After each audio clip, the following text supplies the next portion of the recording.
我話俾你聽，減個崩都冇可能，因為我真係由細到大都唔夠錢使。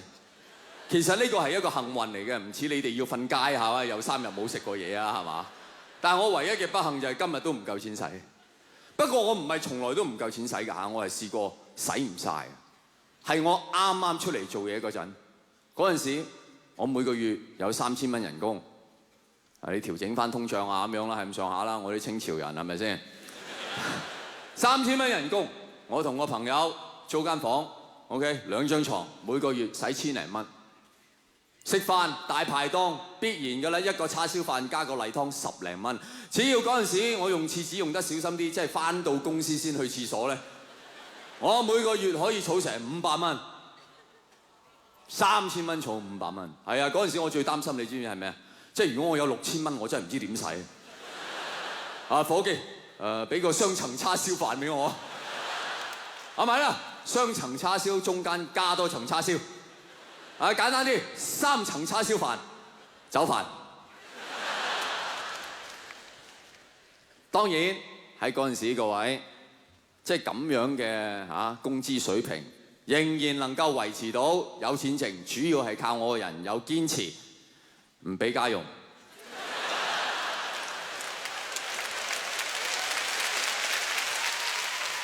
係絕對唔容易。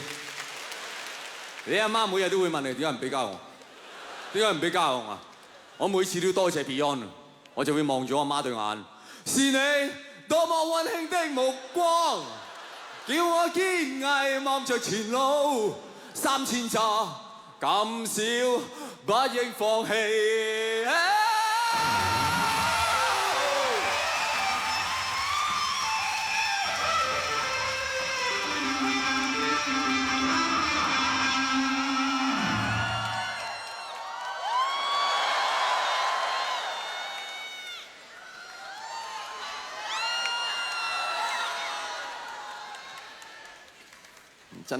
真係好中意睇嘅喎，你似乎係。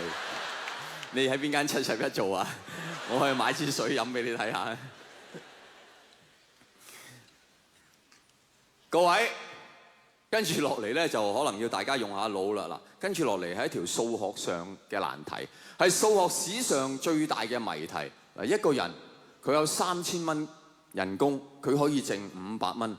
但係當佢真係有6000蚊嘅時候，佢唔夠錢使，點解？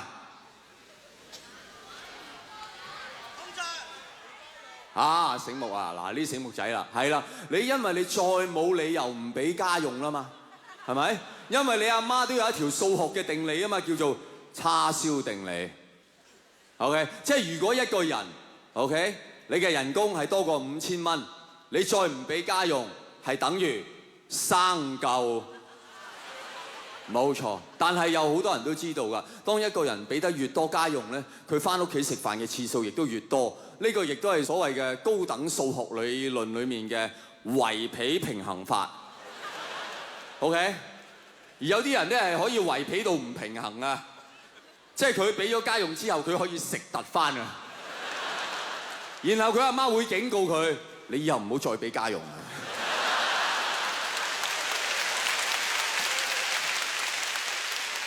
所以俾家用唔係一個問題，各位你要諗下一個人呢世人第一次有錢銀鬆動啊，佢會諗乜嘢啊？佢會諗一樣嘢係叫做童年禁果 ，OK？ 即係佢呢生人由細路仔到大個一路壓抑咗10幾20年嗰一種消費嘅慾望，佢好想一嘢咁樣釋放晒出嚟。譬如好似阿強，佢嘅童年禁果就要有10個女人。嗱，你唔好心邪。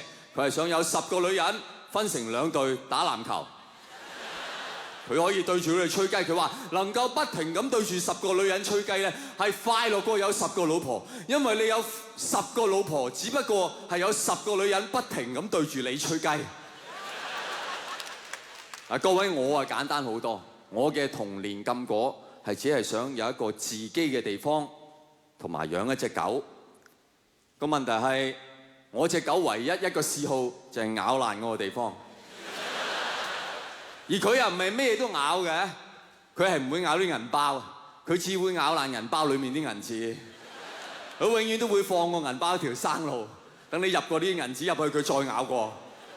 你最燥嘅就係佢甚至亦都成日咬你啲電器，而佢又唔觸電㗎噃。而我最大問題就係我呢世人唔單止得一個童年禁果，由於我對詩詞歌賦嘅愛好啦，我好細個開始我就好想感受下兩句詩詞嘅嗰種境界。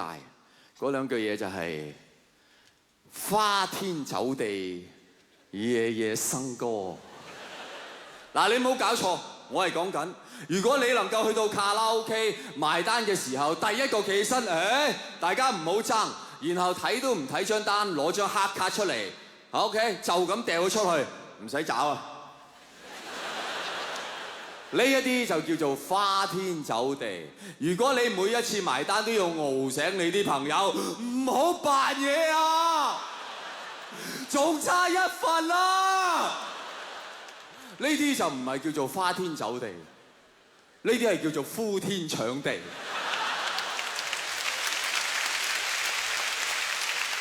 人哋去卡拉 OK 仲可以禁室培育，你啲冇錢嘅就只能夠係禁室培局。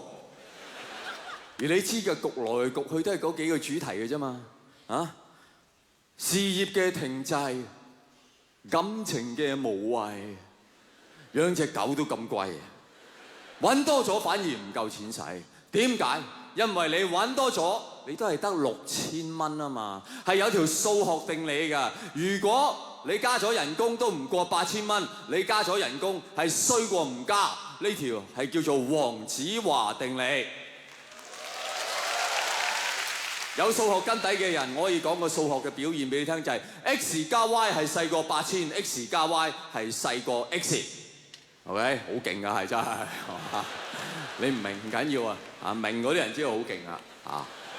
你可以同你老細講啊，聽日返工，老細，你加咗1200蚊人工俾我，都係得而家7800啊。根據黃子華定理，你真係累我啫。你老細係識㗎，啲高層都識㗎。哦，多謝你提醒我黃子華定理。我而家就係想炒一個黃子華定理啊。